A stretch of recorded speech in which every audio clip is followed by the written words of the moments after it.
Bonjour. Alors là, je vais vous faire la lecture spirituelle d'un des textes de l'Évangile. Il s'agit de l'Évangile de Marc, chapitre 11, 60, le, la guérison de l'aveugle Bartimée.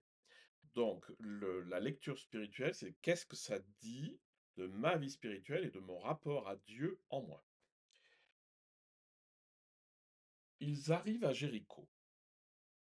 Comme Jésus sortait de Jéricho avec ses disciples, c'est bizarre, ils arrivent à Jéricho, ils en sortent tout de suite. Jéricho, c'est quoi? Vous connaissez l'histoire des trompettes, hein? Les murailles, les trompettes, en fait c'est les chauffards, c'est les, c'est les trompettes liturgiques. Les trompettes liturgiques font tomber les murailles. Et donc la muraille symbolise ce qui protège le divin. Et donc Jéricho, c'est, ah oui, à Jéricho, la manière liturgique de rentrer dans le divin fait que les murailles tombent et qu'on a accès au divin. C'est ce qui va être le cas. Jésus sortait de Jéricho avec ses disciples et une assez grande foule. L'aveugle Bartimée était assis au bord du chemin en train de mendier. Il est aveugle, il est assis et il mendie. Donc là, on est typiquement dans les débuts de la vie spirituelle. Je suis assis, c'est-à-dire je bouge pas, je vois rien, et puis ben, je cherche quelque chose. Je mendie ma subsistance, je mendie ma vie. Et donc c'est une image très très forte, hein. Donc c'est mendier sa vie à l'intérieur de soi-même en ne voyant rien et en étant assis. Assis, il bouge pas, hein. Il ne peut pas bouger puisqu'il voit rien, hein. Apprenant que c'était Jésus de Nazareth, il se mit à crier. Apprenant que c'était Jésus. Donc, quelque part, il y a j'apprends qu'il y a quelqu'un ou quelque chose. Ça peut être Jésus, mais ça peut être énormément d'autres choses. C'est-à-dire, il y a un chemin spirituel, il y a quelque chose qui me mène vers plus, il y a quelque chose qui va à l'essentiel. J'apprends. Alors, on apprend souvent par les autres, mais on apprend aussi par notre intuition qui est déjà là. C'est l'intuition, c'est la présence de quelque chose d'infini en moi qui se manifeste sous la forme d'une intuition qui va me mener vers une action, hein. Apprenant que c'était Jésus de Nazareth, il se mit à crier, Fils de David, Jésus, aie pitié de moi. Donc, qu'est-ce que ça veut dire? Donc, il commence à crier, c'est-à-dire, il y a une invocation, il y a il y a un désir qui le mène vers Jésus. Il dit, Fils de David. Fils de David, c'est-à-dire qu'il reconnaît Jésus comme le Messie, c'est-à-dire, il le reconnaît comme l'agir de Dieu dans le monde. C'est-à-dire, on va vers celui intérieurement qui agit dans le monde et de nature divine. Aie pitié de moi. Alors la traduction est catastrophique, eleison me. Avoir pitié de quelqu'un, c'est oh mon Dieu, le pauvre. Et c'est pas du tout de ça dont il s'agit. Avoir pitié, c'est synonyme de pose un regard d'amour sur moi. C'est-à-dire que je sente le regard d'amour que toi, le divin, tu as posé sur moi. Donc c'est un appel intérieur. Toi, le divin en moi, fais-moi sentir l'amour que tu me portes. C'est quand même autre chose que ah ben, aie pitié de moi, vous n'avez pas 100 balles. Je date un peu, aujourd'hui ça sera 1 euro. Alors, beaucoup le rabrouaient pour qu'il se taise. Alors c'est qui rabroue? Eh ben, à l'intérieur de moi, c'est toutes ces pensées qui disent de toute façon, ça sert à rien, t'arriveras jamais nulle part. De toute façon, il n'y a rien, ça n'existe pas. Enfin, toutes ces oppositions que je rencontre en moi pour m'empêcher finalement de vivre une relation très simple avec le divin en moi. Et méfiez-vous, parce que ça, c'est très puissant. Toutes ces espèces, c'est l'ego, hein.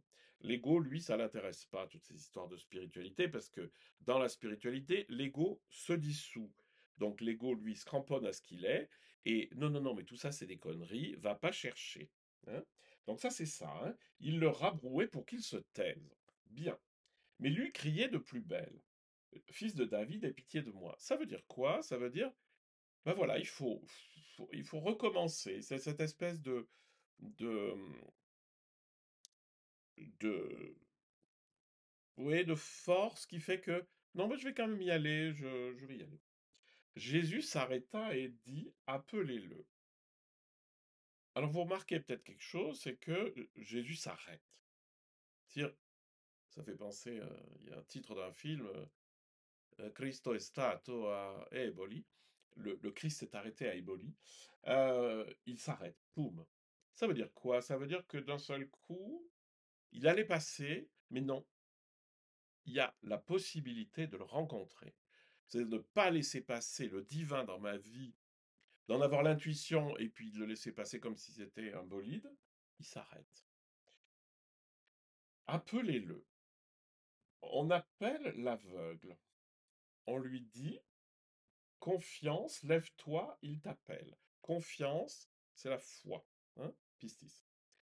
Lève-toi, il t'appelle. Alors là, il y a beaucoup, beaucoup de choses à dire là-dedans.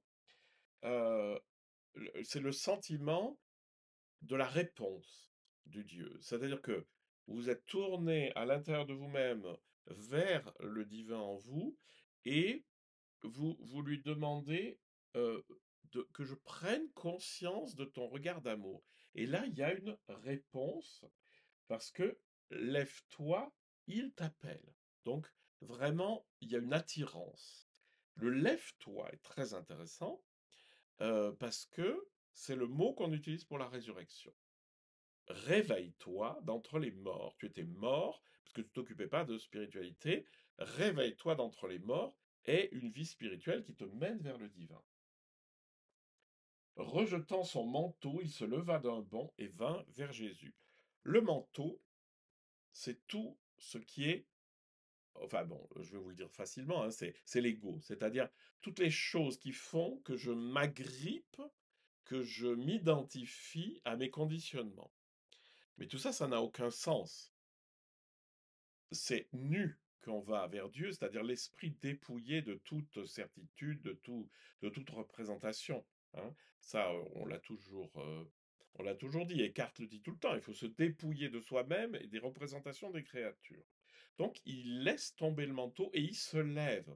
Je lâche mes conditionnements et mes identifications. Je me lève, je me ressuscite, c'est-à-dire je revis et je m'approche et vint vers Jésus. S'adressant à lui, Jésus lui dit, que veux-tu que je fasse pour toi?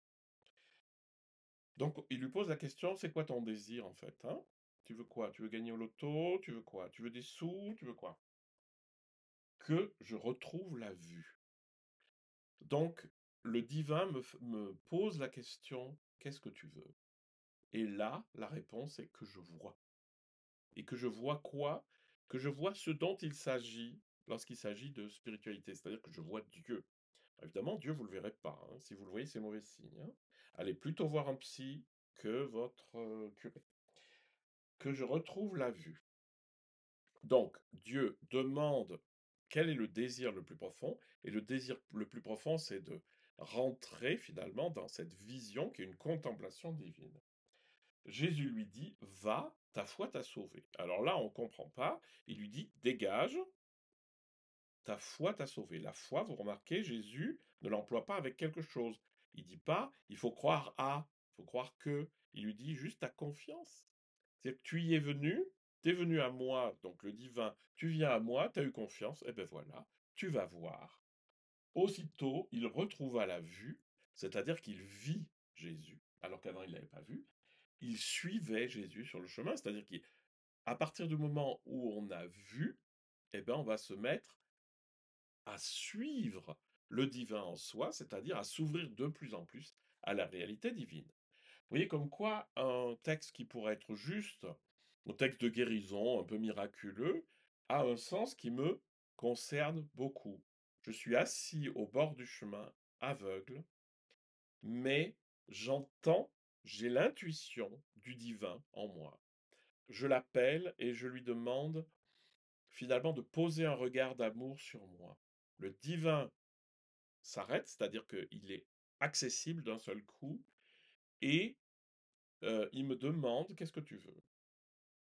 Et ce que je veux, c'est simplement être uni au divin et donc en ayant juste posé la question, le divin répond: «Mais tu m'as vu et va et suis-moi», c'est-à-dire, voilà, fais les choses de manière divine.